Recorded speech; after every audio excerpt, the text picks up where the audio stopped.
আসসালামু আলাইকুম। আপনার জীবনের প্রথম ইনকাম কত টাকা ছিল?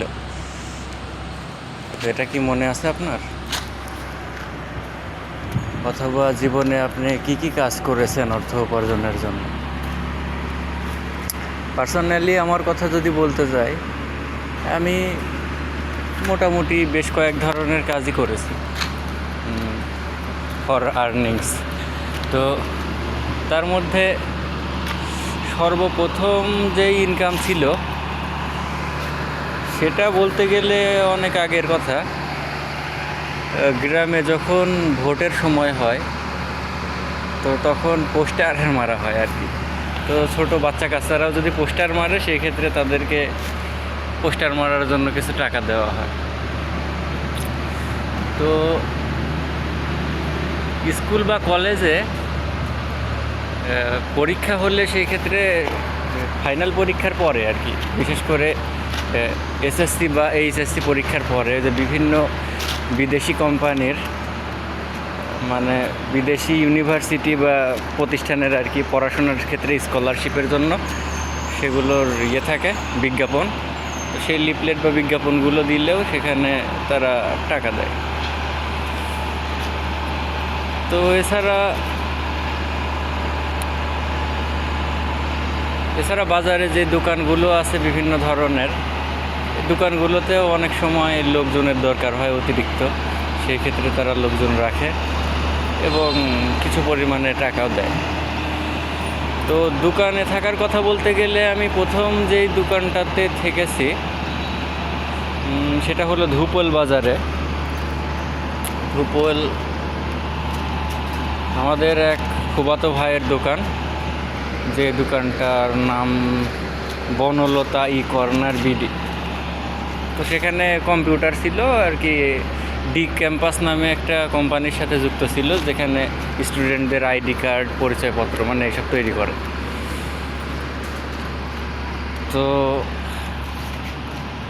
তার পরবর্তীতে আপরাস কর্পোরেশন নামে একটা প্রতিষ্ঠান মানে একটা দোকান আর কি।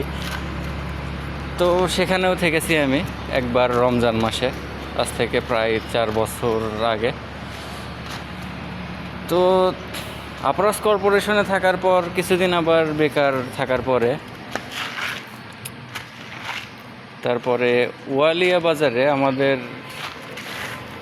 এক মানে পরিচিত লোকের দোকানে, ওষুধের দোকানে আবার মাসখানিক থেকেছি আর কি, 1 মাসের আশেপাশে এরকম সময়। তার পরবর্তীতে সেখানে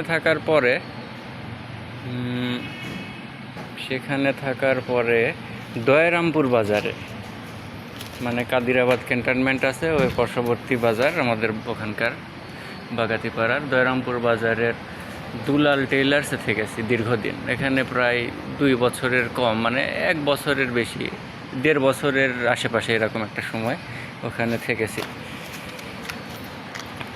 তো সেখানে থেকে আমি টাকা জমিয়ে ওই আমার বইটা তৈরি করেছিলাম, অনুভব নবীন কবি আলামী।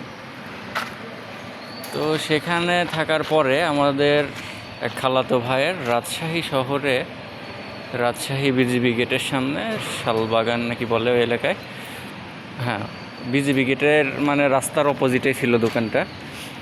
তো ওখানে থেকেছি 2 মাসের মতো। তার দোকানের নামটা সাজেস্ট আমি করেছিলাম। তো রাজশাহী শহরে কেউ গেলে দেখতে পারেন, রেনু কনফেকশনারি, আমাদের এক খালাতো ভাইয়ের দোকান। তো সেখানে 2 মাসের মতো থাকার পরে আবার বাড়িতে ফিরে এসেছি।